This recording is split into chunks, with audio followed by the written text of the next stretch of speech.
Bonjour à toi qui regarde cette vidéo. Mon nom c'est Douglas Fokam pour les nouveaux. Je suis entrepreneur et salarié en même temps. J'ai décidé de créer cette chaîne pour partager avec vous les réalités de l'entrepreneuriat sur le continent africain. Ceux qui sont abonnés sur cette chaîne depuis longtemps savent que je pars généralement à l'encontre d'autres entrepreneurs pour qu'ils partagent avec nous leurs expériences et pour que ça nous permette de commettre des erreurs lorsqu'on vient aussi investir sur le continent africain. J'ai aussi pris l'initiative de créer cette chaîne lorsque j'ai construit ma ferme et que j'ai commencé aussi un autre business qui est l'appartement meublé, où je me suis rendu compte que vraiment il y a beaucoup de choses qu'on peut simplifier, mais juste en parlant, juste en créant un forum comme celui-ci pour en parler, ça peut vraiment ouvrir l'esprit à beaucoup de personnes. En faisant cela, je contribue à ma manière à l'éveil des consciences, à encourager les gens à aller investir sur le continent africain. Généralement, lorsqu'on parle de mécanisation dans une ferme, moi aussi, c'était mon cas à l'époque, lorsqu'on me disait il faut faire une ferme porcine mécanisée, j'imaginais des gros groupes électrogènes industriels, j'imaginais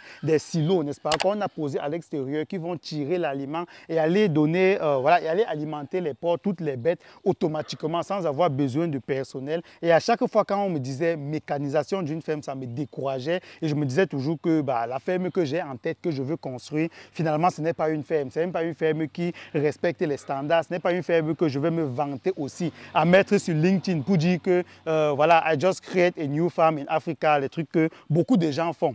Raison pour laquelle, avec le temps, j'ai commencé à avoir quelques problèmes dans la ferme et c'est ce que je vais partager avec vous dans cette vidéo. J'ai commencé à avoir quelques problèmes dans cette ferme. Je vous ai déjà dit plusieurs fois que ma ferme, même si à l'extérieur ou même de l'intérieur, n'est-ce pas, les amateurs ne peuvent pas reconnaître qu'il y a des erreurs. Ils vont me dire que ma ferme est parfaite. Je vous ai dit plusieurs fois que ce n'est que lorsqu'on a commencé à utiliser la ferme qu'on a détecté quelques petites erreurs. Certes, ce n'est pas des grosses erreurs parce que la preuve, c'est que jusqu'à aujourd'hui, nos bêtes se sentent bien et on n'a jamais eu de véritables problèmes. Mais néanmoins, on a détecté quelques petits problèmes qu'on aurait pu éviter. Parmi ces problèmes-là, c'est quoi? C'est les odeurs à l'extérieur. Imaginez un seul instant que si on n'avait pas orienté les déchets, n'est-ce pas, les excréments des bêtes à l'extérieur des bâtiments, à l'intérieur, là, ça devait être franchement invivable. Donc, en faisant cette orientation-là, à l'intérieur, on n'a pas d'odeur. Mais vu qu'on oriente les déchets à l'extérieur de la ferme, il faudrait donc, à l'extérieur de la ferme, on trouve un moyen de faire en sorte que, qu'il n'y ait pas des odeurs, qu'il n'y ait pas d'odeur à l'extérieur. Sauf qu'au fur et à mesure, avec le temps,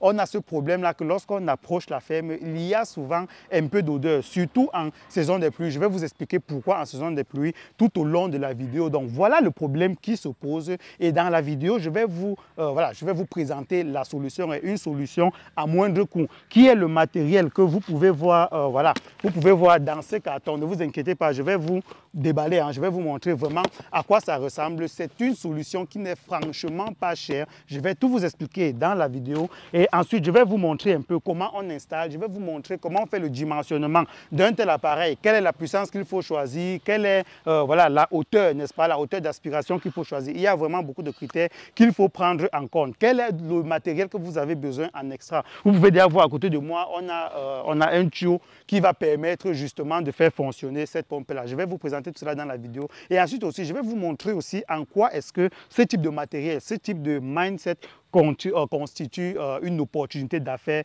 parce que croyez-moi, il y a de l'argent à se faire ici. C'est parti.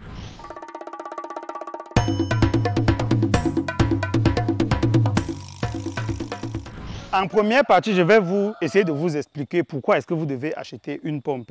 Comment est-ce que je suis arrivé à l'idée de dire que je vais acheter une pompe. Déjà, en passant, j'ai acheté la pompe sur Amazon que j'ai transportée directement au pays. Et comment est-ce que je suis arrivé à cette idée-là? Je me suis rendu compte, comme je vous disais déjà en introduction, qu'on avait de l'eau qui stagnait dans notre fosse parce que avant, en fait, je veux dire, lorsqu'on fait une fosse, on fait un regard normalement qui va permettre, qui va faire en sorte que l'eau ne se verse pas directement dans la fosse et que la fosse se remplisse après une semaine. En saison de pluie, vous savez à quel point il pleut dans la ville de Douala. Donc du coup, lorsque à chaque fois l'eau était remplie dans les regards, on essayait toujours. À chaque fois, en fait souvent même, on prenait même les seaux qu'on devait aller retirer, vider l'eau dans les regards pour éviter que toute cette eau-là se déverse encore directement dans les fosses et qu'on ait à creuser d'autres fosses. Maintenant, on voit à quel point c'est difficile avec de prendre le seau chaque fois pour puiser de l'eau et sortir. Donc du coup, n'importe qui devrait penser à une solution mécanique, n'est-ce pas? Donc on s'est donc renseigné aux alentours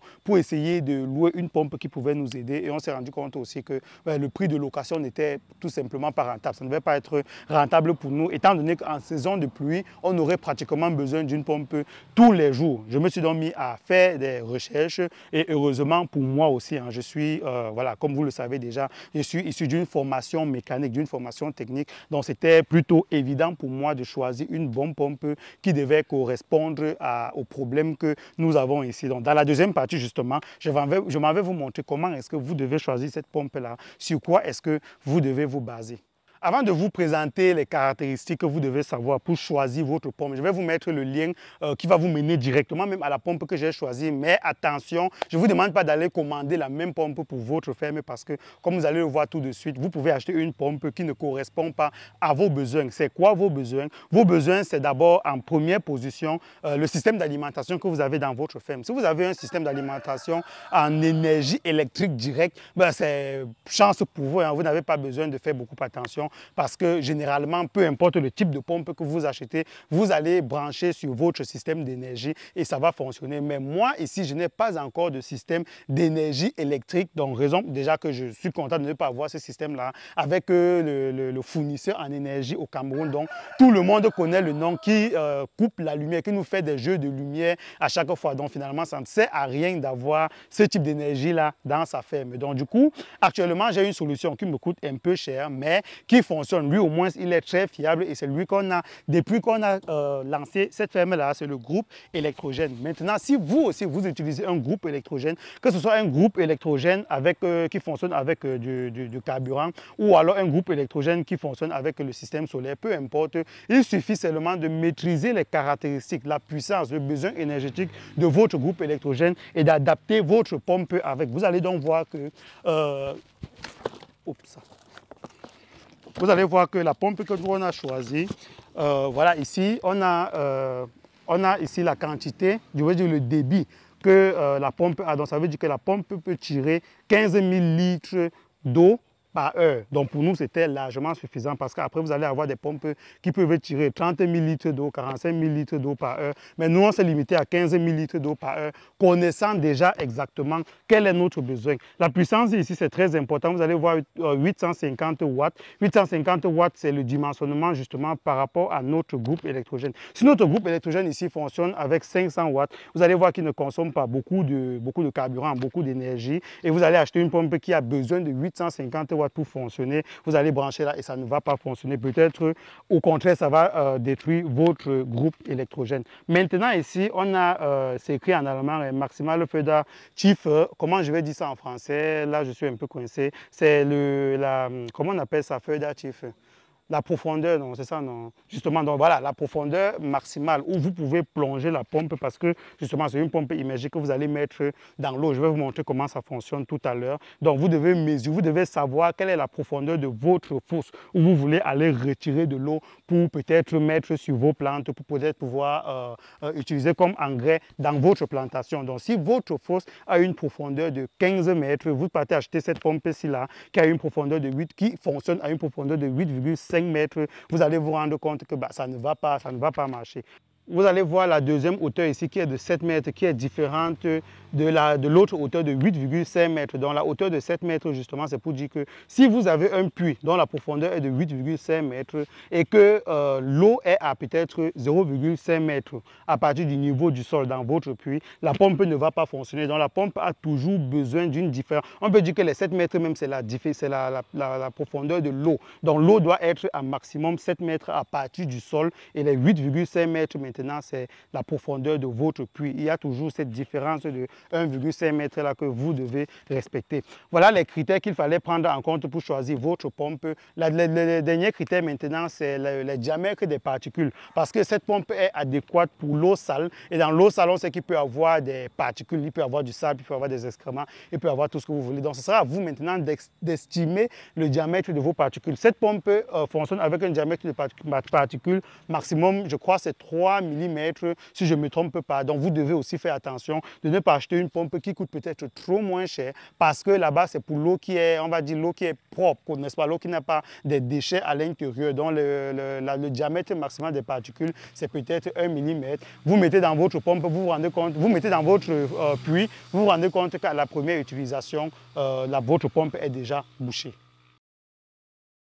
Dans cette partie de vidéo, je vais vous expliquer vite fait, très vite fait, en quoi est-ce que cette pompe, en quoi est-ce que cette vidéo que vous êtes en train de regarder, je vous invite déjà à liker, n'est-ce pas? Si la vidéo vous plaît jusqu'ici, je vais insister, mettez pause sur la vidéo, vous partez vraiment liker parce que c'est la meilleure façon que vous pouvez me remercier. Vous voyez que je vous donne vraiment toutes les informations. Je suis en train de vous transmettre tout mon savoir pour que vous puissiez derrière choisir une pompe qui va beaucoup vous aider dans votre ferme. Donc, aidez-moi juste à faire la promotion de ma vidéo en partageant cette vidéo sur vos statuts WhatsApp, dans des groupes WhatsApp, en likant la vidéo pour permettre à l'algorithme YouTube de proposer la vidéo à plusieurs autres personnes. Donc, comme je disais, cette pompe constitue en soi une opportunité d'affaires. Pourquoi? Parce que je vous ai dit en début de vidéo qu'on avait le besoin d'une pompe. On savait qu'une pompe comme celle-ci, c'était la solution à notre problème et on a essayé de louer la pompe. Je vous ai pas dit, on n'a pas essayé d'acheter la pompe parce que déjà acheter la pompe, c'était vraiment hors de notre budget. Donc, on a essayé de louer la pompe et là encore, c'était au-dessus de notre budget. Donc, la pompe, c'est là pour ceux qui vont cliquer sur le lien. Vous allez vous rendre compte que je vous avoue que moi, lorsque je l'ai acheté, c'était à 40% de réduction. Donc, je crois que la pompe me revenait à pratiquement 40 euros. 40 euros, un truc comme ça, 40 ou 50 euros. Donc, on est dans 30 000 francs CFA maximum et on était à 40% de reproduction, 40% de comment on dit ça? 40% de réduction, merci. On dit à 40% de réduction. Donc, du coup, même si vous cliquez sur le lien et qu'il n'y a pas les 40% de réduction, vous pouvez regarder toujours d'autres marques, mais je vous conseille vraiment les marques allemandes parce que pour moi, d'après moi, ce sont les marques les plus fiables. Vous pouvez toujours regarder d'autres marques si vous trouvez des réductions, mais même s'il n'y a pas les réductions et que la pompe vaut 90 euros, croyez-moi, ça vaut la peine. Vous pouvez acheter cette pompe-ci là, que vous pouvez louer aux agriculteurs qui sont aux alentours de vous, que vous pouvez même louer à la mairie dans vos villes qui vont permettre à la mairie justement de combattre les inondations en plongeant la pompe dans la rigole pour retirer de l'eau et empêcher comme ça que l'eau remplisse les rigoles et se retrouve en route comme on peut voir dans certains quartiers au Cameroun, surtout dans la ville de Douala et de Yaoundé où on passe peut-être sur une route, on va voir de l'eau qui sort de là avec des excréments. Je suis désolé de dire ça comme ça, mais c'est la vérité. Donc une pompe comme ça, vous pouvez vraiment, là, vous n'allez pas manquer son client pour louer. Et même si vous voulez racheter la pompe, cette pompe coûte ici au Cameroun dans les entre 70 et 80 000. Et croyez-moi, l'avantage de la pompe que je tiens ici, c'est qu'elle est faite en plastique. Étant en plastique, ça c'est vraiment, j'ai envie de dire quoi, ça c'est vraiment le paradoxe parce que la pompe qui est en plastique, en Europe, du moins sur Amazon, coûte moins cher que la pompe qui est en fer. Mais lorsqu'on revient en Afrique, d'après les informations que j'ai, la pompe qui est en plastique coûte plus cher que la pompe qui est en aluminium, en inox ou alors en acier. Pourquoi? Tout simplement parce que la pompe qui est en plastique va tenir sur le long terme et ne va pas rouiller par rapport à l'autre pompe. Donc cette pompe, si vous pouvez le trouver entre 60 et 80, voire même 90 000 francs. Donc si vous achetez cette pompe à 30 000 et que vous revendez derrière à 70 000 francs, vous vous rendez compte que vous êtes à 50% de vos marges. Et même si vous ne trouvez pas son client, vous n'avez pas encore les moyens de faire votre marketing pour vendre votre pompe après, vous pouvez toujours la louer. J'espère que les informations que je te donne pourront t'aider à, même si tu ne t'es pas encore lancé dans le business, même si tu n'as pas encore les moyens de faire, de construire une ferme comme la mienne, que tu puisses au moins essayer en achetant peut-être 3 ou 4 pompes comme ceci pour essayer de te lancer dans un business qui va non seulement t'aider à t'enrichir, mais aider les gens à résoudre leurs problèmes de façon concrète.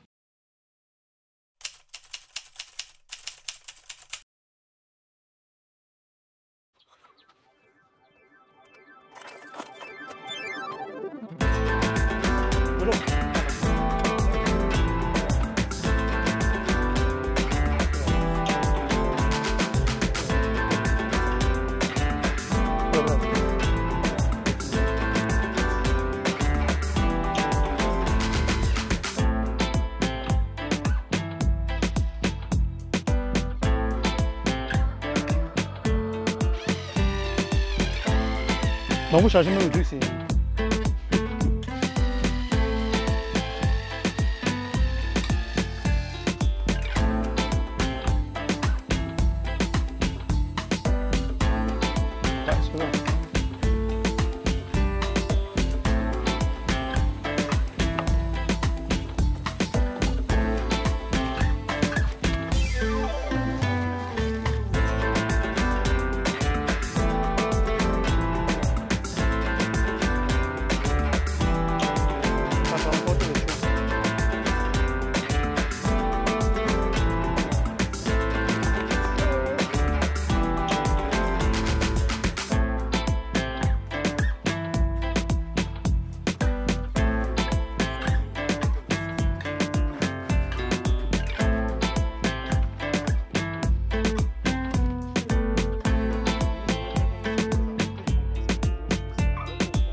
Comme vous pouvez le remarquer, il se fait déjà tard, n'est-ce pas? On a fini vraiment le travail un peu tard. Voilà, je suis content d'avoir fait cette vidéo. Je suis content de vous avoir montré réellement comment le produit fonctionne et pas de juste faire une vidéo pour vous montrer un produit. Vous avez compris, je n'ai rien à gagner derrière cette vidéo. Je ne suis sponsorisé par personne. C'est juste qu'en visitant plusieurs fermes, je me rends compte que c'est quelque chose dont les gens ont vraiment besoin. Et lorsqu'on se retourne sur le marché local, tellement ce produit est cher qu'on ne s'imagine même pas un instant aller à l'extérieur l'acheter. Les amis, je vous encourage vraiment, même pour votre propre besoin domestique à la maison, n'est-ce pas? Je vous invite vraiment à acheter ce genre de matériel. Vous pouvez l'acheter, ça pèse au maximum 5 kg. Vous le mettez dans votre valise, vous revenez avec au pays. Croyez-moi, ça vaut vraiment la peine. Maintenant, si vous avez des questions, n'hésitez pas à me contacter. J'ai remarqué que, du moins, il y a eu quelques confidences où je me suis rendu compte qu'il y a des gens qui hésitent de me contacter, soit disant parce qu'ils trouvent que les formations en élevage de porc